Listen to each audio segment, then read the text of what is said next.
Assalamualaikum warahmatullahi wabarakatuh, warga Sukawedi semua. Ketemu lagi bareng saya Raden Ruli di Mencekam, yang kali ini akan menceritakan sebuah pengalaman di tahun 1970-an tentang praktek pengobatan alternatif. Nah, seperti apa ceritanya? Pastikan dulu warga Sukawedi semua untuk subscribe channel ini, nyalakan lonceng notifikasinya, kemudian komen kalau perlu ya. Dan juga jangan lupa di-share ke teman-teman yang suka dengan cerita horor. Ini dia Mencekam, menceritakan email kamu.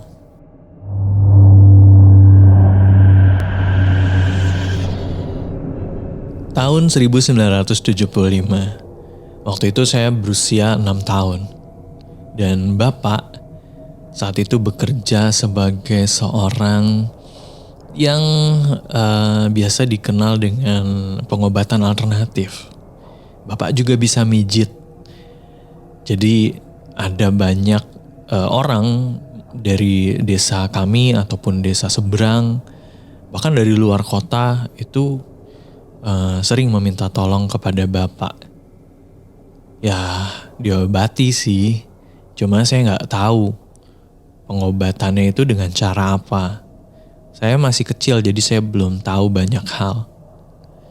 Setiap malam itu ada aja orang yang datang. Mereka masih bawa obor ya. Obor, damar atau lampu teplok yang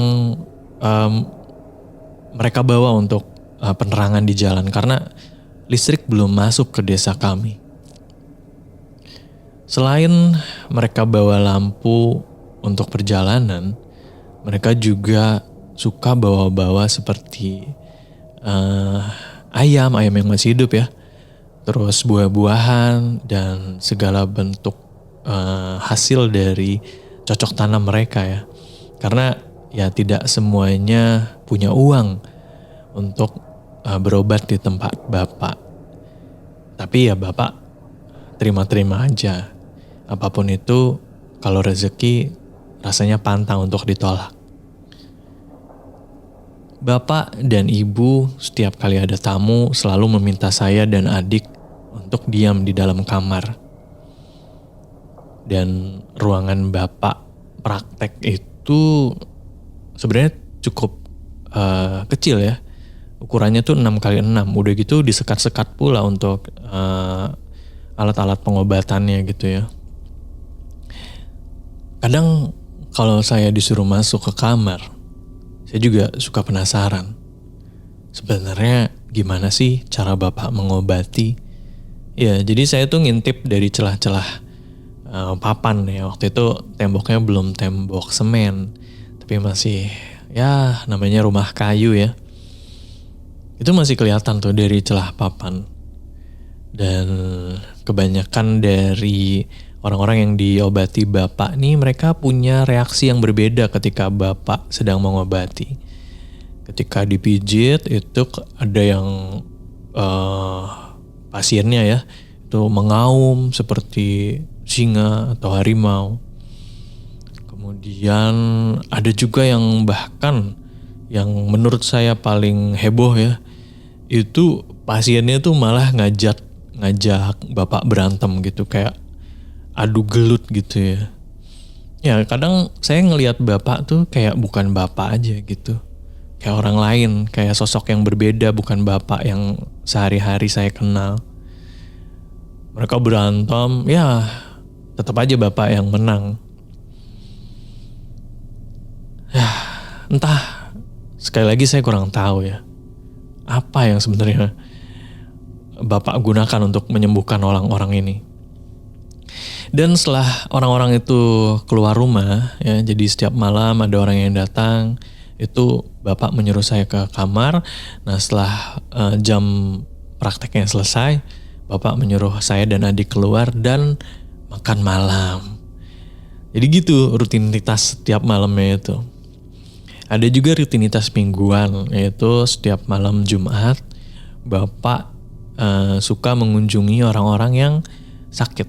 Jadi ada di desa kami atau bahkan desa seberang yang dia tuh butuh pengobatan tapi nggak sanggup untuk datang ke rumah bapak, baik itu kakinya tidak bisa jalan atau memang kondisinya hanya bisa rebahan, dan bapak bersedia membantu untuk datang ke tempat-tempat tersebut. Dan waktunya itu malam Jumat. Nah, waktu itu di malam Jumat itu saya ditinggal sama bapak. Ya kadang ikut, kadang saya ditinggal ya. Jadi saya dan adik diminta bapak untuk tinggal di rumah aja. Tapi ada satu pesan yang menurut saya tidak biasanya. Bapak tuh bilang gini, nanti kalau kamu di rumah jangan makan dulu sebelum bapak sama ibu pulang. Bapak mau mengobati orang dulu. Kamu jangan nakal ya, bapak pesan begitu tuh. Iya pak, oke. Akhirnya bapak pergi, saya sama adik main di kamar seperti biasa. Main-main, terus kemudian jam 10 apa ya, setengah 10 lah. Setengah 10 biasanya bapak tuh jam 9 udah datang. Tapi waktu itu jam setengah 10 bapak belum juga datang. Adik saya itu udah mengeluh lapar. Ya sebenarnya ketika bapak sama ibu pergi tuh adik saya udah makan tuh. Tapi mungkin jam 10 tuh jam orang yang sudah mulai lapar lagi ya. Apalagi adik saya ini harusnya sudah tidur jam segitu, tapi nggak tahu kenapa masih melek dan mengeluh lapar sambil pegang-pegang perutnya. Lapar kak. Saya bilang nanti bapak sama ibu belum datang, nggak boleh makan dulu. Nggak apa-apa kak, masa makan nggak boleh? Karena adik saya yang terus-terusan seperti tersiksa menahan lapar gitu ya. Ya awalnya sih saya bilang nurut ya, cuma beberapa menit berlalu kok dia ini lagi mengeluh lagi lapar, dan saya juga ya karena ya udah jam setengah 10 lebih, tiba-tiba perut saya keroncongan bunyi. Ya udahlah, toh apa salahnya sih makan malam gitu. Bapak juga nggak biasanya soalnya untuk melarang saya makan. Jadi ya udah, akhirnya saya mengajak adik untuk ke dapur, melihat ibu ini masak apa di dapur. Dan sebagai informasi juga, rumah kami dan jadi ada 2 bangunan ya. Rumah kami itu kamar dan juga tempat praktek bapak. Nah di belakangnya terpisah itu ada bangunan lagi, itu ada kamar mandi sama dapur. Dimana di situ ada meja makan yang agak panjang sama kursi makan yang ya kursi baso gitu ya yang agak panjang. Semuanya dari kayu. Dan di dapurnya itu ada tungku, kemudian apa istilahnya ya, kompor, tapi dia bahan bakar itu masih pakai kayu bakar untuk masaknya gitu ya. Kita berjalan ke dapur, ketika buka pintu dapur, kita ngelihat nih di dalam tempat masak itu ada orang. Terus saya bilang ke adik, itu siapa ya dek? Nggak tahu kak. Akhirnya kita sambil berjalan masuk, melangkah pelan-pelan dan melihat ke tempat masak itu, dan ternyata itu ibu. Ibu lagi megang piring. Jadi kayak seolah-olah dia habis masak nih si ibu nih. Loh, tapi dalam hati ibu bukannya ikut bapak tadi ya? Ya memang udah lama sih perginya, mungkin ibu sudah pulang duluan. Terus ibu senyum, datang ke meja makan, menaruh masakannya itu. Ada 1 piring besar, kayaknya sih ayam ya. Bentuknya ya potongan daging ayam, cuma gak tahu ya ini kayak kecil-kecil gitu ya. Terus adik yang udah kelihatan lapar banget langsung nyamber aja tuh dagingnya. Dia duduk di kursi dan nyantap makannya, tapi sebelum makan daging itu saya udah bilang, dek nanti dulu kan sama bapak nggak boleh. Emang boleh bu? Terus Ibu cuma ngangguk doang sambil senyum. Oh ya sudah, berarti boleh gitu kan. Ya udah saya liatin aja adik saya makan tuh. Adik saya makan kayak lahap banget. Dan ngelihat adik saya yang makan rakus kayak gitu, saya jadi kurang nafsu ya ngelihatnya, kurang, jadi kayak berasa kenyang duluan gitu. Ya udah, akhirnya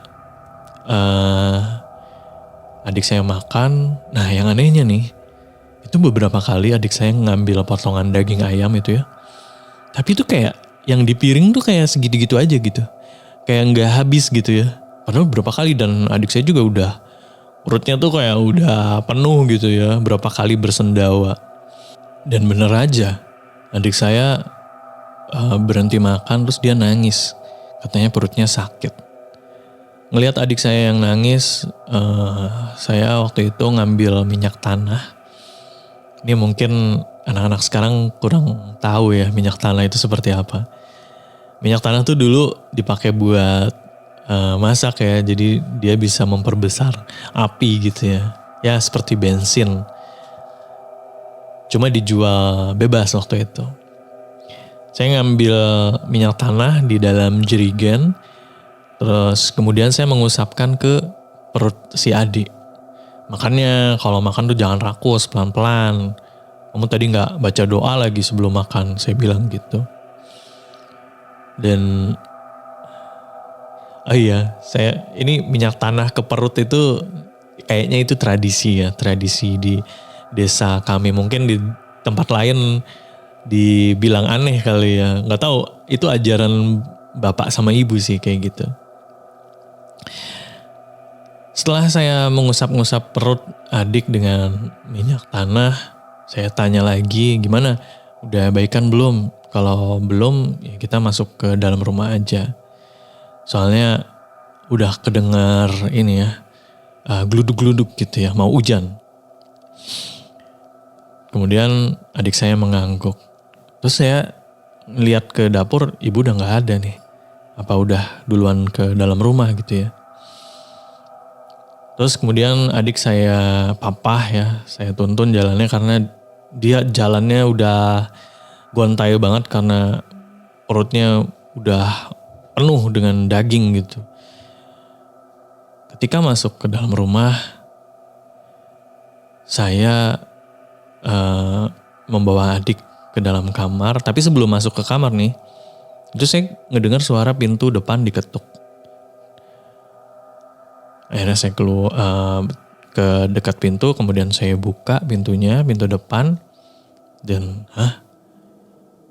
loh, bapak dan ibu baru pulang. Ibu saya itu memanggul pisang di bahu ya biasa bayaran dari pasiennya gitu. Dan bapak itu bawa karung beras yang kelihatan berat sekali ya. Bapak bilang, maaf ya lama, kalian belum makan kan? Kata bapak kayak gitu. Saya dan adik saya saling pandang, terus bingung.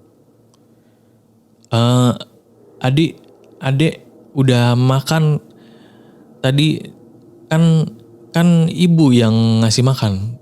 Saya jawab begitu kan. Maksudnya gimana? Bapak ibu kan baru pulang, kata ibu sambil naro ini ya, apa namanya tadi, pisang ke bawah di bagian ruang tamu. Sementara saya dan adik bingung nih. Heran. Tadi bukannya ibu udah pulang? Jawab saya begitu.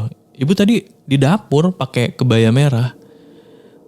Terus ibu saya jawab, mana ada ibu punya kebaya merah, kata ibu gitu. Saya nggak bisa jawab ya, saya cuma bisa bingung. Maksud ibu gimana ini? Terus yang tadi di dapur itu, yang pakai kebaya merah itu siapa? Sedangkan mukanya tuh ya memang ibu gitu. Saya sampai merhatiin ibu dari atas sampai bawah gitu. Kalau iya benar ini ibu saya gitu. Terus yang tadi siapa? Sedangkan bapak itu memandangi adik saya yang perutnya tuh udah buncit ya karena kekenyangan. Terus bapak tanya, jadi kamu udah makan? Di mana? kata bapak gitu. Di dapur, kan tadi ibu udah ngizinin, adik saya jawab. Kemudian bapak marah nih. Bapak bilang kan gak boleh makan sampai bapak dan ibu pulang. Kalian tuh nurut. Kenapa malah dibantah?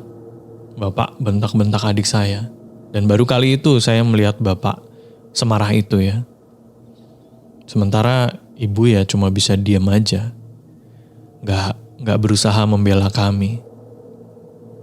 Dan berita yang sedihnya adalah keesokan harinya adik saya demam. Hingga 3 hari kemudian meninggal dunia. Saya pikir adik saya emang sedang sakit atau gak tahu kenapa gitu. Alasannya apa. Dan sampai saya setua ini, saya tidak tahu alasan pasti adik saya kenapa meninggal. Ya, memang sudah takdir. Tapi faktor penyebabnya apa, saya belum tahu. Bahkan ketika almarhum bapak dan ibu saya masih hidup, saya tuh sering banget nanya. Tapi ya jawaban bapak dan ibu selalu mengatakan kalau memang itu sudah takdir dari adik saya. Ya saya gak pernah puas dengan jawaban itu. Itu dia untuk mencekam kali ini. Terima kasih untuk warga Sukawedi yang sudah mendengarkan. Gak tahu ya itu misteri, tapi ya kalau mungkin warga Sukawedi pernah punya pengalaman atau dengar pengalaman yang sama, ya bisa di komen aja sebenarnya kenapa gitu. Dan untuk warga Sukawedi semua yang punya pengalaman horor atau pengalaman baik itu pengalaman pribadi atau pengalaman teman, saudara, bapak atau ibu gitu ya, bisa langsung diceritakan aja, kemudian dikirim via email di podcast.ceritahoror@gmail.com. Jangan lupa untuk di subscribe channel ini, dinyalakan lonceng notifikasinya, di komen ya, dan di like kalau memang suka dengan videonya. Oh iya, jangan lupa di share juga ke teman-temannya yang suka cerita horor. Saya Raden Ruli pamit. Wassalamualaikum warahmatullahi wabarakatuh.